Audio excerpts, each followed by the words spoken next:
turabashuhuje kandi tubahaye ikaze mu biganiro byacu mwese mukurikiye Mama Nana Official, abadukurikiye kuri The Blessed TV Karindwi ndetse na Mama Mignonne Official.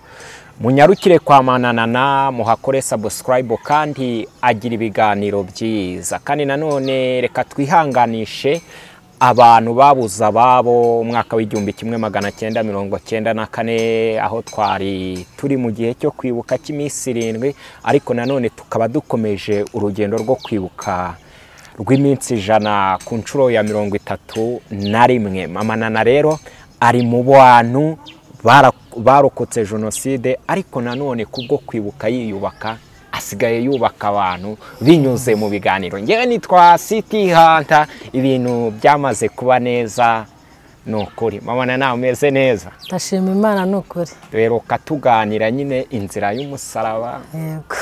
Kuko nibyo nyine bihe twari turimo, kandi nanone kwibuka ni ingenzi kandi ni ibintu byiza cyane. Bizera kukomeye. Ndakomeye. Nukuri wariyubatse pe. Wariyubatse nukuri cyane. Niyo mpamvu rero tugiye kubaka imiryango. Yego. Nicyo Imana iduhamagariye, ni nacyo yagushigarije buriya. Icyatumye usigara si kugira ngo rero wicecekere, kugira ngo uvuge ibyiza umuryango wiyubake kandi unubakike. Wakibwira abadukurikiye, ariko hari ya muntu yabagukurikiye ari ubwa mbere kuri aya macano twavuze. Murakoze cyane City Hunter. Nkuko bisanzwe bizwi nitwa Mama Nana Mukazayire Devota. Afite channel ya Mama Nana Official. Ndabasuhuje mwese abankurikiye, Imana ibiteho. Buriya nibyo cameraman yaravuze. Na Bibiliya iravuga ngo cyatumye ngusiga ikireti. Kwari ukugira ngo utunganye ibyo bisigaye bidatunganye. Buri Imana yagira ngo muri iyi minsi mbe mbwira imiryango ibanye nabi, ibitagenda neza kugira ngo abisubiraho bisubireho. Ibyo mbishimira Imana cyane rero. Kandi nkuko turi kwibuka abacu bazize jenoside yakorewe Abatutsi 1994, nibwo tugomba no kwibuka twiyubaka. Ntabwo twaheranwa n'agahinda muri iyi minsi 100 ngo usanga umuntu arihebye ngo arigunze, oya. No kujya mu bandi ukaganira n'abandi bituma udaheranwa n'agahinda. Ni hamwe n'ibyo rero nagarutse mu biganiro byacu by'umuryango. Murakoze. Yego. Abana n'abantu bamaze kugukunda, ariko nanone njya nkunda kubwira abantu ngo abantu dukorana n'abantu basenga Imana, ni baba mama pasiteri mu kirere cy'umwuka. Wanyemerera uyu munsi tugatangira ikiganiro hesheje abantu mu dusenga. Reka dusenge Imana. Mwami Imana yacu uri mu ijuru, murengeze ubugingo bwacu turagushimye. Tugushimiye neza yawe n'urukundo dukunda. Tugushimiye ko waturinze ibihe byose byatambutse, kandi ukomeje kubana natwe muri ibi bihe bigoye byo kwibuka abacu. Imana uhabwe icyubahiro kubw'imirimo n'ibitangazo dukorera. Kano kanya rero Mwami sinabura kugushima kubw'imirimo wankoreye. Ni byinshi ntabwo nabona uko mbisobanura, ariko wowe urabizi, ubimenya ntarabimenya. Mwami wanjye rero Yesu, turi hano, turi kuri channel, turi kuri kamera, turi kubwira abanyarwanda, turi kuganiriza abanyarwanda. Ndakwinginze ugendere mu mutima buri wese kugira ngo abashe kumva icyo tuvugira hano hantu. Ni ukuri ku bwanjye ntabwo naje hano kugira ngo nitangaze, ni ukugira ngo ahubwo ntanga ibyubaka umuryango ndetse nanjye bikanyubaka. Komeza kubana natwe mu biganiro byose tugira hano hantu, kandi ibyo ushaka n'ibyo ushima ubiduhera ubuntu ku bwawe Yesu. Amen.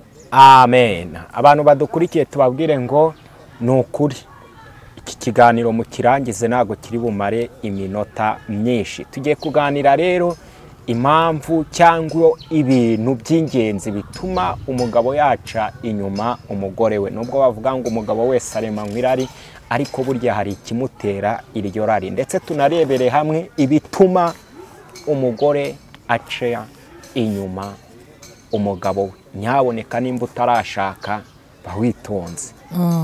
Ariko nimba warashatse tuza wumve. Mama Nana, ni ibihe bintu duhere ku mugabo dusorese ku mugore? Tugiye guhera ku mugabo. Hari impamvu nyinshi pe, nyinshi. Ariko muri izo mpamvu nyinshi nahisemo impamvu 10. Bisobanuye ngo nuwagira indi mpamvu y'ingenzi yaza kunyandikira muri comment tukayongera ku zindi. Twagiye. Impamvu ya mbere ituma umugabo ashobora guca umugore we inyuma, kuba umugore atakita ku mugabo. nk'uko byahoze nta gihinduka.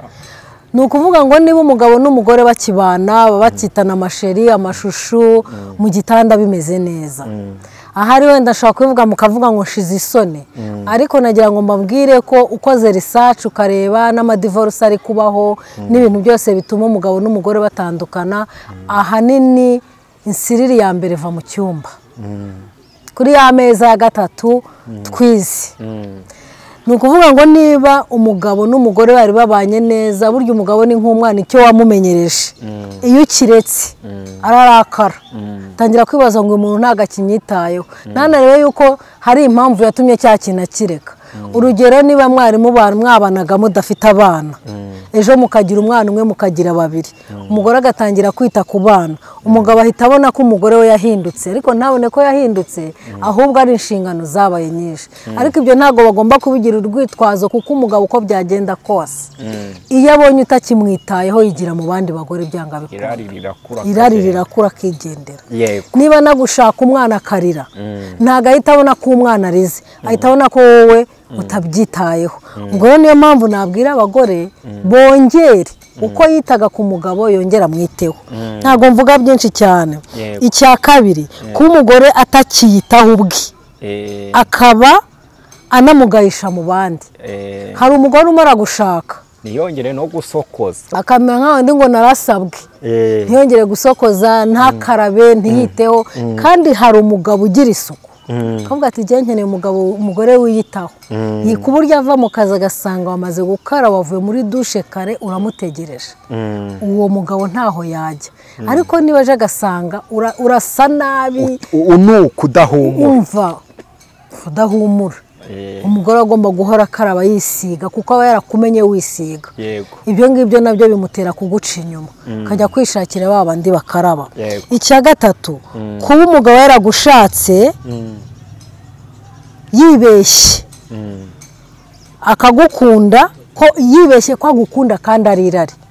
ushaka kumbona Devota ndi hariya ndi agakobwa keza, ukavuga ati uriya mukobwa ni mwiza, nzamushyira mu mago, ukamushaka, kumbe ntabwo ari urukundo umufitiye n'irari. wamugeza mu rugo uko iminsi yicuma ryarari rigashira, ugasigara umubona nk'icyo ntazi. ibyo bituma umuca inyuma, kuko ntabwo wamukunze urukundo nyarwo, n'irari wari umufitiye. ikindi, kuba umugabo abona umugore atakimufata neza, atamwitaho, bityo agahitamo kujya gushaka umuhoza ahandi, kirajya gusa n'icya kabiri. kuba umugore atakita ku mugabo, iyo umugore nawe agera mu rugo, nabyo biri mu byo tuza kureba ku mugore, agatangira kwese ubundi unaje gushaka, cyangwa nawe kumva ibyo yaje akurikiye yabibuze, bigatuma atakita kuri wa mugabo. yaramubwira ati mpereza akamambiri, ati zihereze nawe. yamubwira ati ariko se washyira amazi muri dushe, ati we nta maboko ufite. icyo gihe ahita ajya kugira gute? kwishakira umwitaho.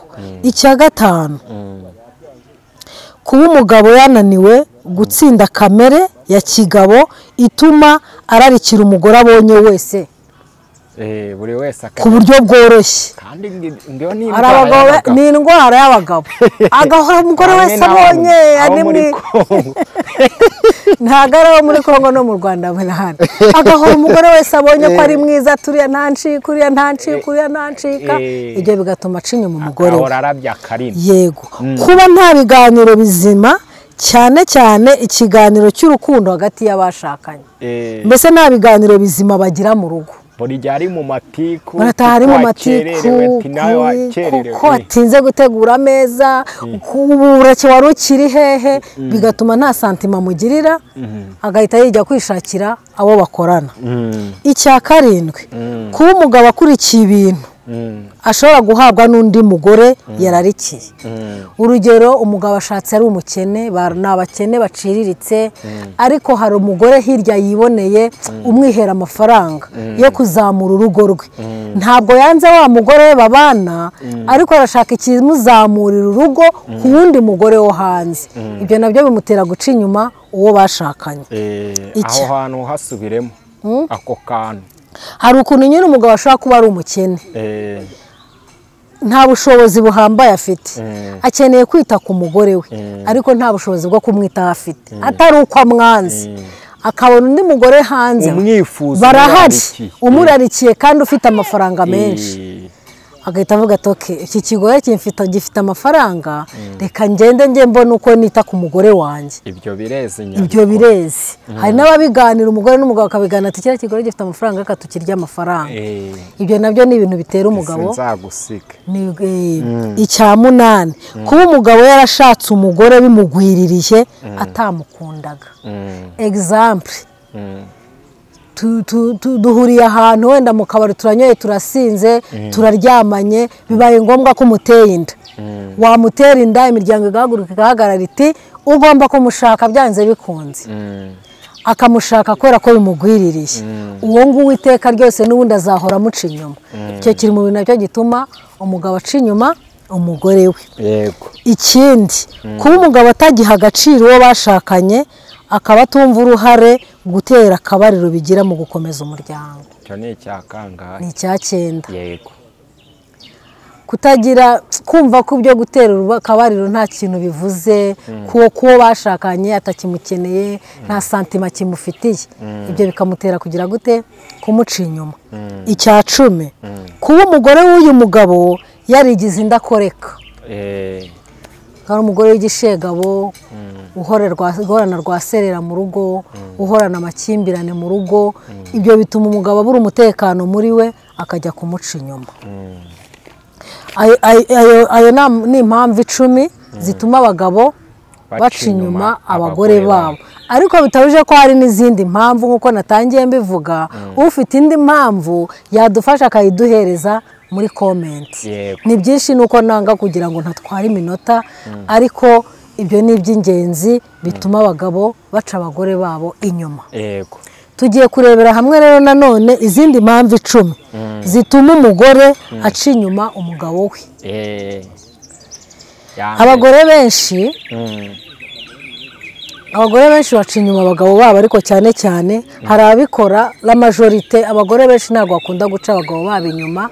Naje gukora ubushakashatsi nsanga umugore iyo ibyo akeneye byose yabibonye ntabwo aca inyuma umugabo we.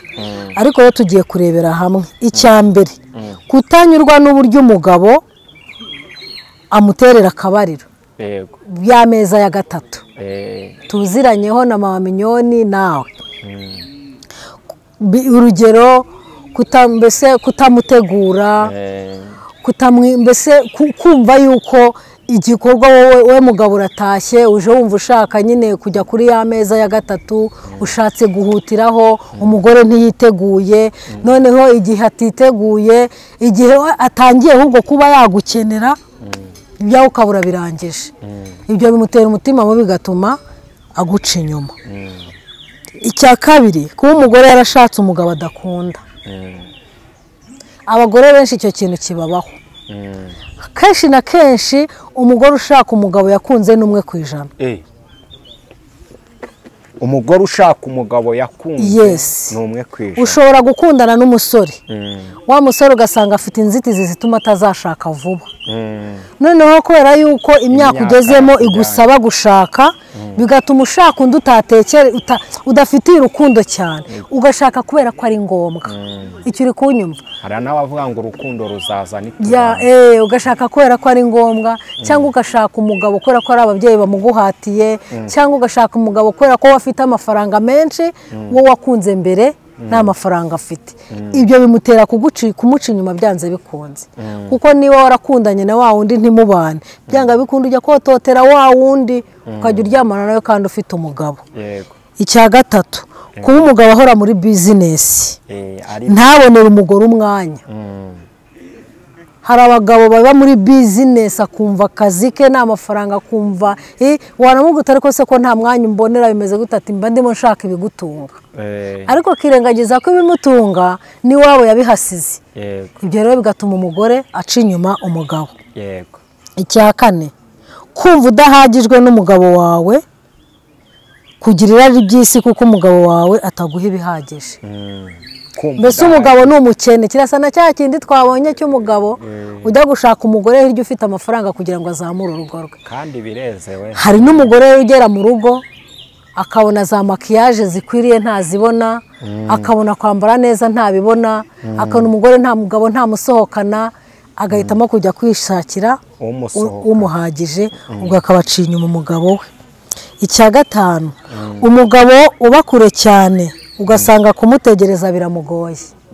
Example nk'umusirikare kuba ari kwitangira igihugu, baritangira igihugu ariko bibagiwe ko basize ibiryo hanze. Buriya umugore ga ni ibiryo bihiye.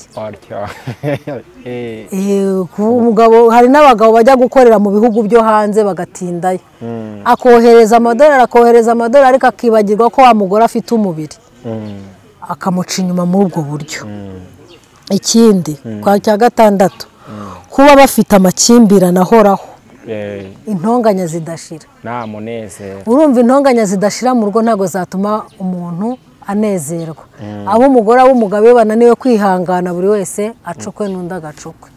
Ariko ibi byose ntabwo bikwiriye umugore w'umunyarwandakazi. Niyo mpamvu ndi kuvuga ibi byose bigenda bituma abagore baca abagabo baba inyuma, ko atari ibintu bikwiye gutuma babaca inyuma, ahubwo bakwiye kugira gute kubyihanganira bagashaka yumvamo n'amakosa ayakosoreremo bitewe n'izo mpamvu. Nk'uko umunyarwanda avuga ngo icyo dupfana kiruta icyo dupfa, bagashaka icyo bapfa bakagikuraho ariko bakubaka urugo, cyane cyane abana babo.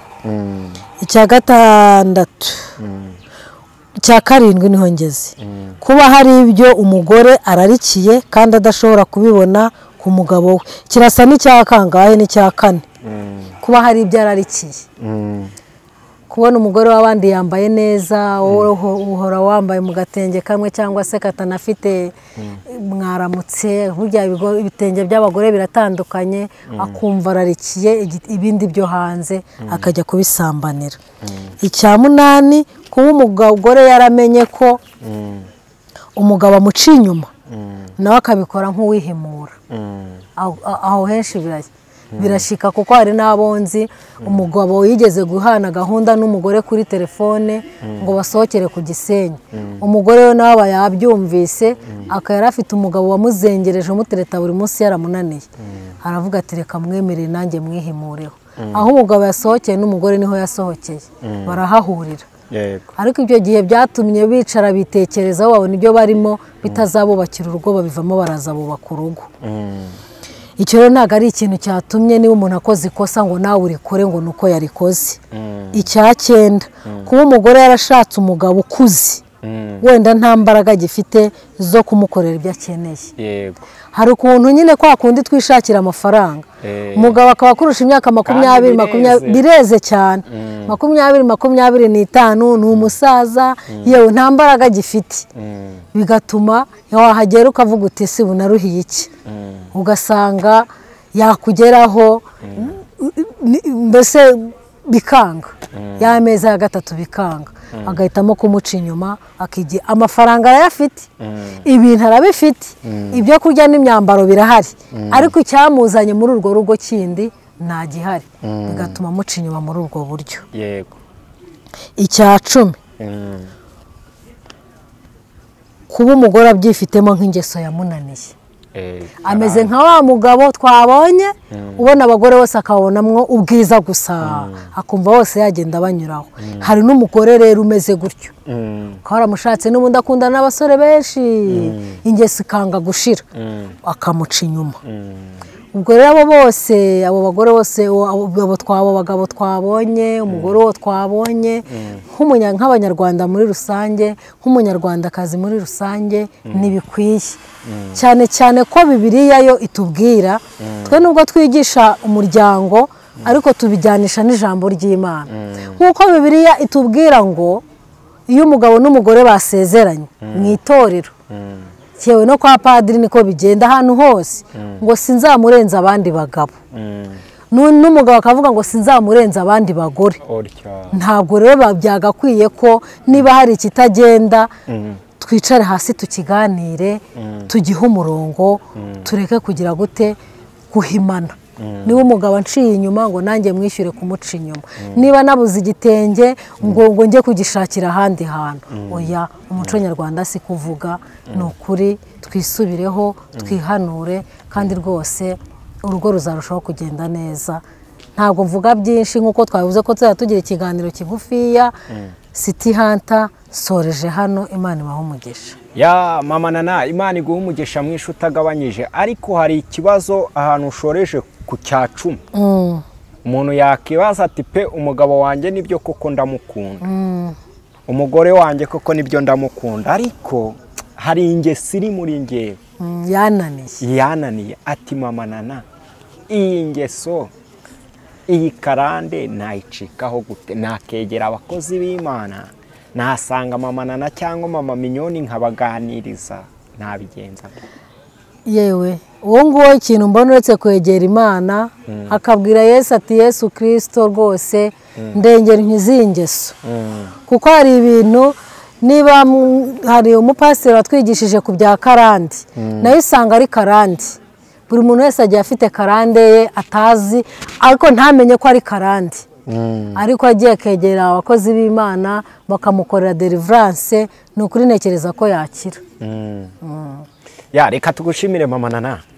Watanga nomero ya telefone, ba bantu narababwiye, se nta muntu ujya wijijisha ngo avuga ati rwose Mama Nana ibiganiro umbwira. Yewe Mana yanjye, ari ikiganiro natanze mu cyumweru cyashize, narahamagawe n'abantu benshi, abangisha inama, abambwira ati rwose ibiganiro byanyu ni byiza. Mboneho no kubwira na Mama Mignone ko nawe yakunzwe cyane, kuko uwo muntu yarambwiye ati wowe na wa mama mukunda gukorana witwa Mama Mignone, muradufasha muratwubaka.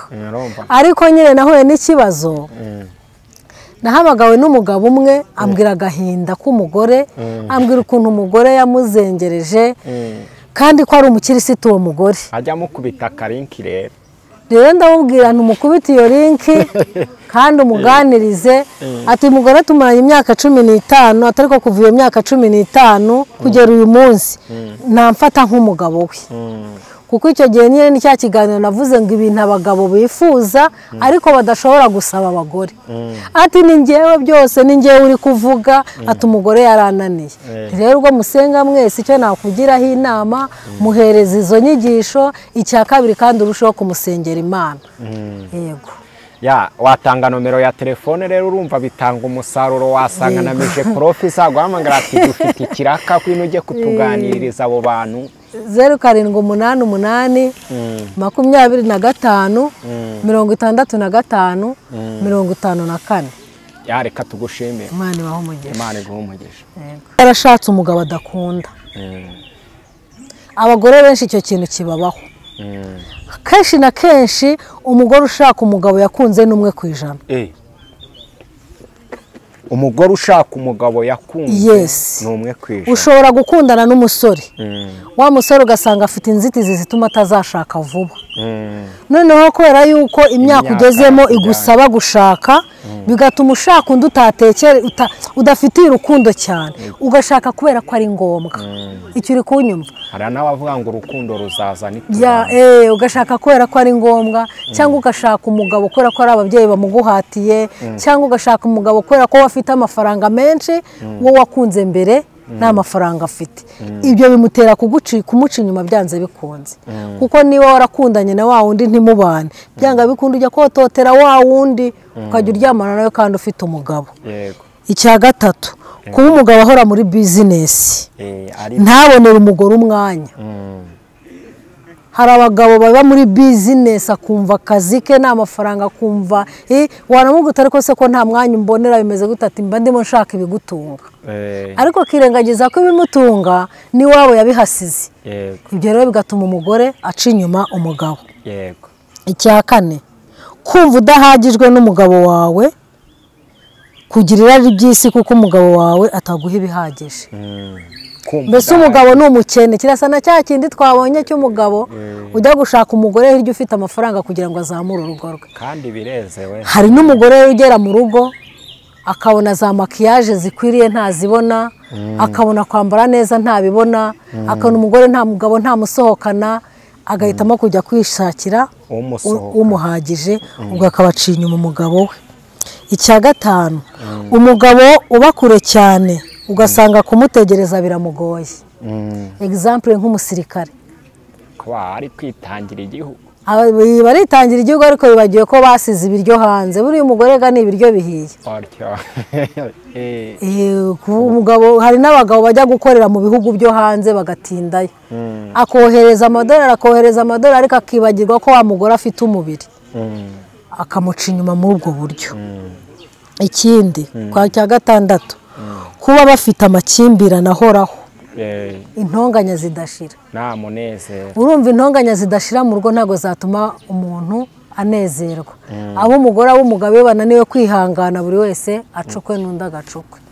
ariko ibi byose ntabwo bikwiriye umugore w'umunyarwandakazi. niyo mpamvu ndi kuvuga ibi byose bigenda bituma abagore baca abagabo babo inyuma, ko atari ibintu bikwiye gutuma babaca inyuma, ahubwo bakwiye kugira gute kubyihanganira, bagashaka yumvamo n'amakosa ayakosoremo bitewe n'izo mpamvu. nk'uko umunyarwanda avuga ngo icyo dupfana kiruta icyo dupfa, bagashaka icyo bapfa bakagikuraho ariko bakubaka urugo, cyane cyane abana babo. icya gatandatu icya karindwi niho ngeze, kuba hari ibyo umugore ararikiye kandi adashobora kubibona ku mugabo we. kirasa n'icya kangahe n'icya kane, kuba hari ibyo ararikiye. kubona umugore w'abandi yambaye neza, wowe uhora wambaye mu gatenge kamwe cyangwa se katanafite mwaramutse. burya ibitenge by'abagore biratandukanye, akumva ararikiye ibindi byo hanze akajya kubisambanira. icya munani kuba umugore yaramenye ko umugabo amuca inyuma nawe akabikora nk'uwihimura. aho henshi birashika, kuko hari n'abonzi umugabo yigeze guhana gahunda n'umugore kuri telefone ngo basohokere ku Gisenyi. umugore we nawe aba yabyumvise, akaba afite umugabo wamuzengereje umutereta buri munsi yaramunaniye, aravuga ati reka mwemerere nanjye mwihimureho. aho umugabo yasohokeye n'umugore niho yasohokeye, barahahurira. ariko ibyo gihe byatumye bicara bitekerezaho, babona ibyo barimo bitazabubakira urugo, babivamo baraza bubaka urugo.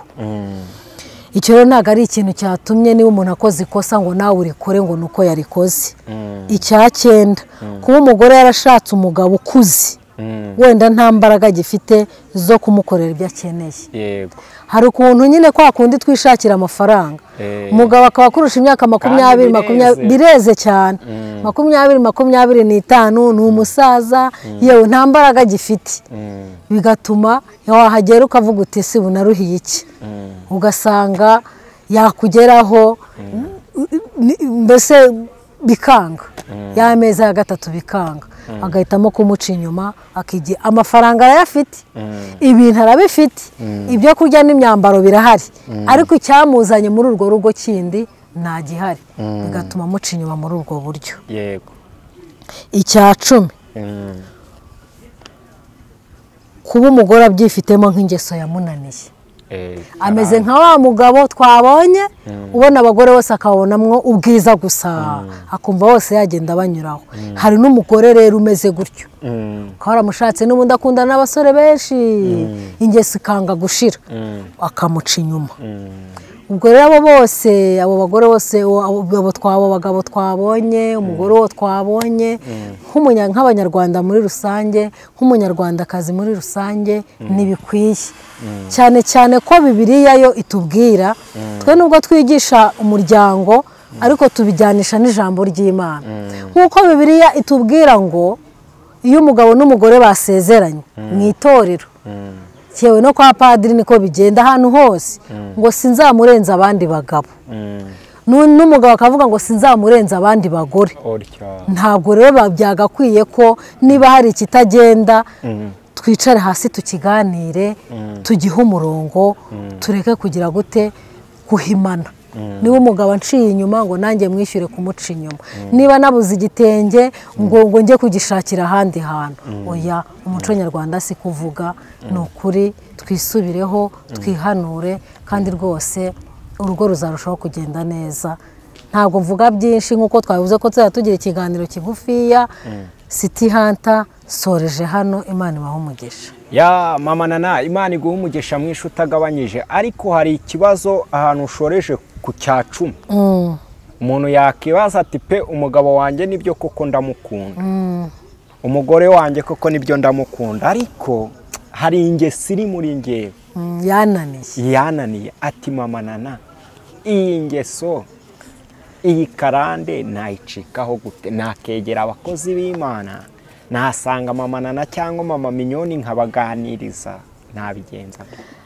Yewe uwo nguwo ikintu mbona uretse kwegera Imana akabwira Yesu ati Yesu Kristo rwose ndengera nkizingeso, kuko hari ibintu, niba hari umupasiteri watwigishije ku bya karande, nayo usanga ari karande, buri muntu wese agiye afite karande ye atazi ariko ntamenye ko ari karande, ariko agiye kegera abakozi b'Imana bakamukorera deliverance, ni ukuri ntekereza ko yakira. Ya reka tugushimire mama Nana, watanga nomero ya telefone, ba bantu narababwiye, se nta muntu ujya wijijisha ngo avuga ati rwose mama Nana ibiganiro mbwira. Yewe mana yanjye, ari ikiganiro natanze mu cyumweru cyashize, narahamagawe n'abantu benshi, abangisha inama, abambwira ati rwose ibiganiro byanyu ni byiza, mboneraho no kubwira na mama Mignone ko nawe yakunzwe cyane, kuko uwo muntu yarambwiye ati wowe na wa mama mukunda gukorana witwa mama Mignone muradufasha muratwubaka, ariko nyine nahuye n'ikibazo, nahamagawe n'umugabo umwe ambwira agahinda k'umugore, ambwira ukuntu umugore yamuzengereje kandi ko ari umukirisitu uwo mugore, ajya mukubita akarinki rero. Rero ndamubwira ntumukubite iyo linki kandi umuganirize, ati umugore tumaranye imyaka 15, atari ko kuva iyo myaka 15 kugera uyu munsi namfata nk'umugabo we, kuko icyo gihe nyine ni cya kiganiro navuze ngo ibintu abagabo bifuza ariko badashobora gusaba abagore, ati ni njyewe byose, ni njyewe uri kuvuga, ati umugore yarananiye. Rero ubwo musenga mwese, icyo nakugiraho inama, muhereza izo nyigisho, icya kabiri kandi urushaho kumusengera Imana. Yego. Ya watanga nomero ya telefone rero, urumva bitanga umusaruro, wasanga na Meje Professor guhamagara ati dufite ikiraka kwino ujye kutuganiririza abo bantu. 0788 25 65 54. Ya reka tugushimire. Imana ibahe umugisha. Imana iguhe umugisha. Yego.